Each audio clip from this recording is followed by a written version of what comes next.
করব? আমরা যদি এখন চা কাজ না করি আপনারা বলবেন ডাকাতি করেন কেন, চুরি করেন কেন, ওই ঠেলা গাড়ি ঠেলেন।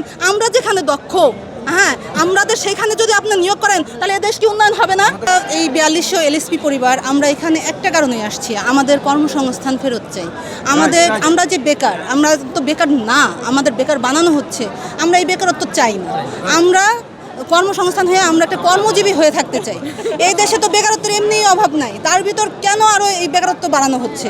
আমার প্রশ্ন তো এখানেই, যেখানে তারেক রহমান নিজে বেকারত্বদের কার্ড দিয়ে তাদের যাতে বেকারত্ব কিছুটা মিটানোর চেষ্টা করতেছে, সেখানে আমরা স্বাবলম্বী যারা আছি তাদেরকে কেন বেকারত্ব বাড়ানো হচ্ছে? আমরা এই প্রাণী সম্পদের জন্য কি না করছি? কেউ বলতে পারবে না যে প্রাণী সম্পদের জন্য আমরা কিছু করিনি। আপনাদেরকে তো হঠাৎ করে বাদ দিচ্ছে এরকম না, মেয়াদ শেষ হয়েছে না না, এরকমই আমাদের হঠাৎ করেই বাদ দিচ্ছে। কেন বাদ দিচ্ছে আমি আপনাকে বলি।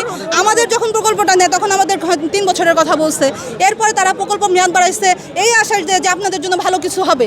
এরপর 5 বছর হয়েছে, তারপর তারা আবার সংশোধনী করে আনছে, তারা আমাদের আশ্বাস দিচ্ছে যে না আপনারা লেগে থাকেন, আপনাদের জন্য আমরা আছি, আমরা আপনাদের অসহায় অবস্থায় ছাড়বো না। তারা প্রত্যেকবার আশা দিচ্ছে এবং এরপরে তারা যখন হঠাৎ করে প্রজেক্ট বন্ধ করে দিতে যাচ্ছে, আপনারা জানেন যে ছাত্র আন্দোলনের পরে এই ঘটনাটা ঘটেছে যে হঠাৎ করে আমাদের প্রজেক্টের টাকা তারা ফেরত দিয়ে দিচ্ছে। তারা আমরা কি এগুলো শুনছি, আমরা জানি না আসলে কতটাই যে টাকা ফেরত দিয়ে দিচ্ছে।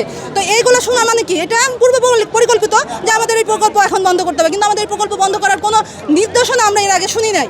তখন হঠাৎ করে এই নির্দেশনা আসছে এবং তারা এটা চিন্তা, প্রকল্প তো একদিন বন্ধ হবে। হ্যাঁ অবশ্যই প্রকল্প একদিন বন্ধ হবে, কিন্তু তারা আমাদের আশ্বাস করছিল যে আপনারা যদি এই ক্ষেত্রে শ্রম দেন, সততার সাথে কাজ করে যান, খামারি উন্নয়ন করেন, আমরা এই প্রাণী সম্পদ আপনাদের পাশে আসছি। তাহলে আজকে কেন প্রাণী সম্পদ আমাদের পাশে নাই?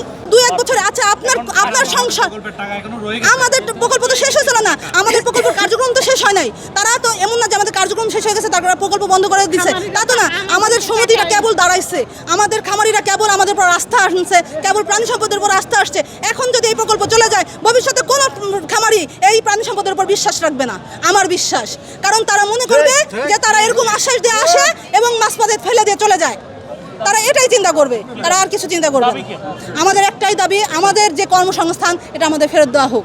আমাদের এই কর্মসংস্থান স্থায়ীভাবে করা হোক, যাতে 2 দিন পর এ এসে আমাদের 6 টাকা না দিতে পারে যে আজকে তুমি নাই, কালকে তুমি নাই। কারণ আমাদের পরিবার নাই।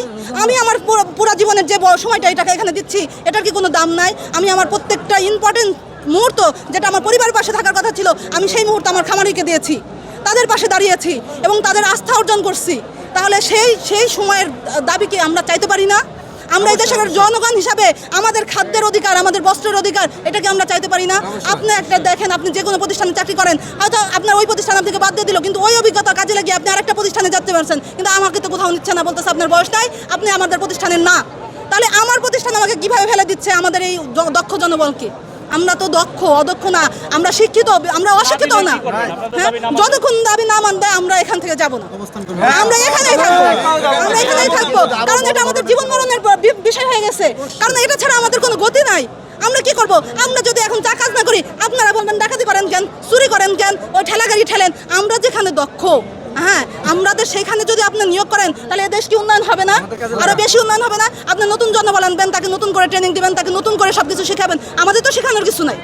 আমরা তো আমাদের মানে জায়গায় একদম পুরাই হয়ে গেছে, দক্ষতা অর্জন করে ফেলছি। এখন শুধু আমরা দেশকে উন্নয়নের দিকে ঠেলে নিব। তাহলে আমাদের কি ফেলে দেওয়া তাদের লাভ না লস?